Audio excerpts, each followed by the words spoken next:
Good afternoon, everybody. This is Pastor Ty coming to you here on Thursday, August 21st, here with our sermon preview for the upcoming Sunday, where we're going to be covering Mark chapter 11, verses 1 through 11. And so as we're looking to Mark 11, this is an important moment where we've got to make a distinction with what is occurring in the biblical text. We have covered 10 chapters of Mark so far. And in those 10 chapters, we have spanned multiple years in Jesus's ministry and focused almost exclusively on the region of Galilee and the surrounding area around it. What we begin with Mark chapter 11 to cover is the final week of Jesus's life. And this is consistent throughout all the Gospels, essentially, especially the Synoptic Gospels. This dialing up of the microscope, this fixation on the final week of Jesus's earthly ministry, and it taking up a significant portion of the various Gospels.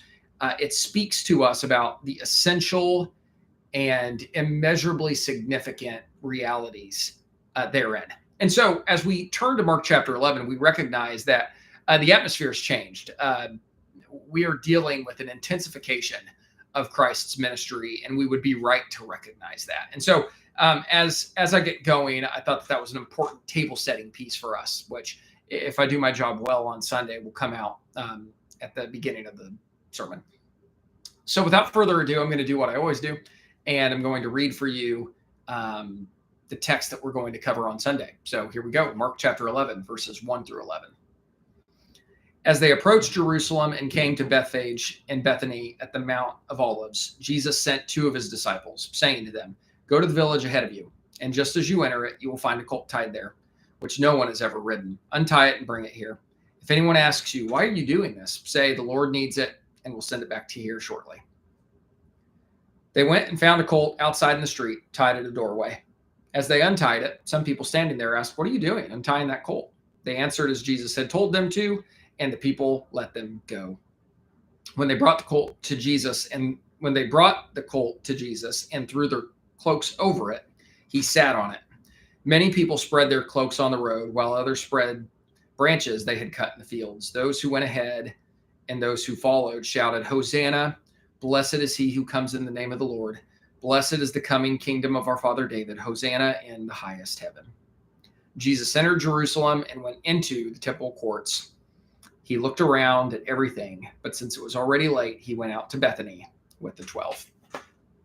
Okay, so like I said, critical portion here in Mark's gospel. Jesus has now entered Jerusalem. He is in proximity from here on out to the location where he will be arrested, tried, condemned to death, crucified, and buried. And so the final week of Jesus's initial earthly ministry begins. And I want to make note of a few things just as a frame of reference for how we're going to preach through these 11 verses well. The first thing I want us to make note of is geographically where we're at. Jesus came to Bethphage and Bethany at the Mount of Olives. We're going to do our best to not belabor this, but to get a good layout of what that meant in terms of where Jesus is on the map and why it matters. So we'll have to start there. Why are these places of importance? What's the meaning behind those places? And just making sure we understand why all of it matters. The second portion of the text that will be really important for us to sort of get into is this whole errand that Jesus sends two of these unnamed disciples on, this errand for the colt. There are some allusions back to the Old Testament that we're going to need to pull out. And we're also going to need to make just a general observation about the nature of Jesus's command to these disciples and what it says about who Jesus is and what he's made of, in effect. So we're going to get a lot into that whole section of these disciples going on this chore and carrying out this chore are going to be really important. And then the last two things I would make note of, just briefly, is this first thing I want us to notice is the nature of what people are saying in reference to Christ in verse 9 and in verse 10. Notice it's fourfold. Hosanna, blessed is he who comes in the name of the Lord. Blessed is the coming kingdom of our father David. Hosanna in the highest heaven. So we have this fourfold phrase that kind of rolls off the tongue, and we're going to recognize why this is what they said and the significance of them saying it and what they meant and what it ultimately directs our attention to. And so we'll spend a good portion of time speaking specifically about the nature of what it is that they shouted as Jesus entered Jerusalem.